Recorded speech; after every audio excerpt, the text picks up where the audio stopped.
कार्तिक मास के आखिरी दिन को कार्तिक पूर्णिमा के नाम से जाना जाता है और यह तिथि बहुत ही पवित्र और शुभ होती है। इस दिन देव दिवाली और गुरु नानक जयंती भी मनाई जाती है। कार्तिक पूर्णिमा को त्रिपुरारी पूर्णिमा भी कहते हैं। इस शुभ दिन पर लोग पवित्र नदियों में स्नान करते हैं और अपनी अपनी सामर्थ्य के अनुसार दान करते हैं। पूजा पाठ करने के साथ साथ शाम के समय दीपक जलाते हैं। हालांकि शास्त्रों में कुछ ऐसे काम भी बताए गए हैं जो कि इस शुभ तिथि पर भूल से भी नहीं करने चाहिए। तो आज की इस वीडियो में आप जानने वाले हैं कि साल 2024 में कार्तिक पूर्णिमा कब है और इस दिन के शुभ मुहूर्त क्या रहेंगे। यह भी आप जानेंगे कि इस पर पूर्णिमा तिथि 15 नवंबर शुक्रवार को सुबह 6:20 से शुरू होकर 16 नवंबर शनिवार को सुबह 2:58 पर समाप्त होगी। शुक्रवार का दिन मां लक्ष्मी जी को समर्पित होता है। ऐसे में जब भी शुक्रवार को पूर्णिमा तिथि पड़ती है तो वह दिन और भी शुभ और फलदायी हो जाता है। इस पर पूर्णिमा तिथि का व्रत स्नान दान 15 नवंबर शुक्रवार को किया जाएगा और दोपहर में अभिजीत मुहूर्त में कथा का पाठ किया जाएगा। इस दिन मणिकर्णिका स्थान भी किया जाएगा। वाराणसी के गंगा नदी के तट पर स्थित मणिकर्णिका घाट पर स्नान करने का सौभाग्य प्राप्त होगा। मणिकर्णिका घाट पर स्नान करने से मनुष्य के पापों का नाश होकर अंत में वैकुंठ को प्राप्त होता है, तो वह दिन और भी शुभ और फलदायी हो जाता है। भगवान शिव को 1000 कमल पुष्प अर्पित करने से पहले भगवान श्री विष्णु ने मणिकर्णिका घाट पर ही स्नान किया था। पूर्णिमा तिथि 15 नवंबर को सुबह 6:19 पर प्रारंभ होगी और 16 नवंबर को सुबह 2:58 पर समाप्त होगी। कार्तिक पूर्णिमा 15 नवंबर 2024 शुक्रवार को मनाई जाएगी। देव दीपावली प्रदोष काल शुभ मुहूर्त देव दिवाली प्रदोष काल शुभ मुहूर्त रहेगा 15 नवंबर को शाम 5:10 से शाम 7:47 तक रहेगा। पूजन की कुल अवधि 2 घंटे 37 मिनट की रहेगी। कार्तिक पूर्णिमा या देव दिवाली पर भद्रा का समय रहने वाला जो है वो हम आपको बताने वाले हैं। राहु काल व भद्रा अच्छे कार्यों को करने के लिए शुभ नहीं माने गए हैं। भद्रा समय रहेगा सुबह 6:43 से शाम 4:37 तक। राहु काल रहेगा सुबह 10:44 से दोपहर 12:05 तक। कार्तिक पूर्णिमा का महत्व क्या होता है?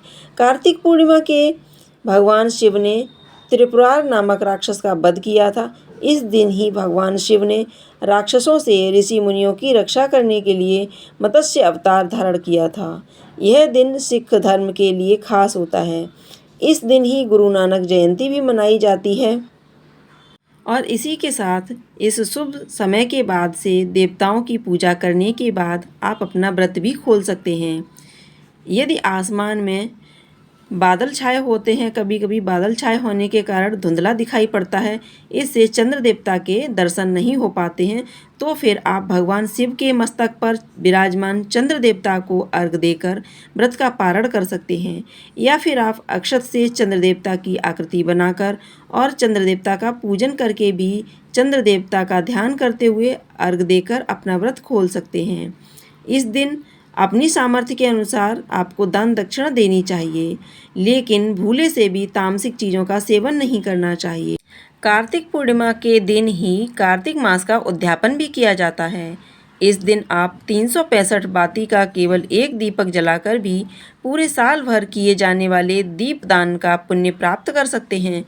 तो यदि किसी पवित्र पौधे के नीचे जैसे तुलसी जी या पीपल के आसपास आप दीपक जला रहे हैं तो थोड़ा सा आपको ध्यानपूर्वक दीपक जलाना होगा, क्योंकि उसकी लौ से उसकी आग से तुलसी की पत्तियां मुरझा जाती हैं या फिर उन्हें नुकसान होता है।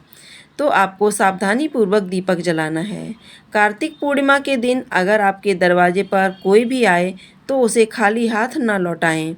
साथ ही गरीब ज़रूरतमंद बुजुर्गों से आप अच्छे से बात करें, ज़रूरतमंद लोगों को दान दें। इस दिन किसी का अपमान करने से बचें। यदि कोई अपमान करता है तो देवता और पितर नाराज हो जाते हैं और घर में कलेश होने लगता है। कार्तिक पूर्णिमा के दिन केवल शुद्ध शाकाहारी भोजन करना चाहिए और इस दिन दान देने के लिए बहुत ही शुभ होता है। और दान में भी आप सर्दी के मौसम में काम आने वाली चीज़ों का दान कर सकते हैं, जैसे गुड़, ऊनी वस्त्र, जूते, चप्पल आदि का दान कर सकते हैं। कार्तिक पूर्णिमा के दिन इस बात का विशेष ध्यान रखें कि आपके घर का कोई भी कोना अंधेरे में नहीं होना चाहिए। घर में आपको उजाला रखना है। जिस तरह से दीपावली की रात में अंधेरा नहीं रखा जाता है, उसी तरह से आज के दिन भी आपको अंधेरा नहीं रखना है। अपने घर के मुख्य द्वार पर, घर के अंदर बाहर आसपास जो भी पवित्र पौधे हैं, वहाँ पर आपको दीपक जलाकर रखना चाहिए। जिस घर में अंधेरा रहता है, पूर्णिमा का व्रत सुबह से प्रारंभ होता है। सुबह के समय संकल्प लेकर व्रत प्रारंभ करें। दिन भर व्रत रखें और शाम को चंद्र देवता की पूजा करके चंद्र देवता को खीर का भोग लगाकर आप दूध या दूध से बनी मिठाइयों का भोग लगा सकते हैं। उसी को प्रसाद रूप में ग्रहण करें। उम्मीद करती हूँ आपको यह जानकारी पसंद आई होगी। अगर आपको यह जानकारी पसंद आई हो तो कमेंट बॉक्स में विष्णु भगवान की जय अवश्य लिखें। साथ ही साथ इस वीडियो को लाइक करें, शेयर करें। अगर आपने अभी तक हमारे चैनल को सब्सक्राइब नहीं किया है तो चैनल को सब्सक्राइब करके बेल आइकन को अवश्य दबा दें। इसी तरह की महत्वपूर्ण जानकारी पाने के लिए बेल आइकन को अवश्य दबा दें। धन्यवाद।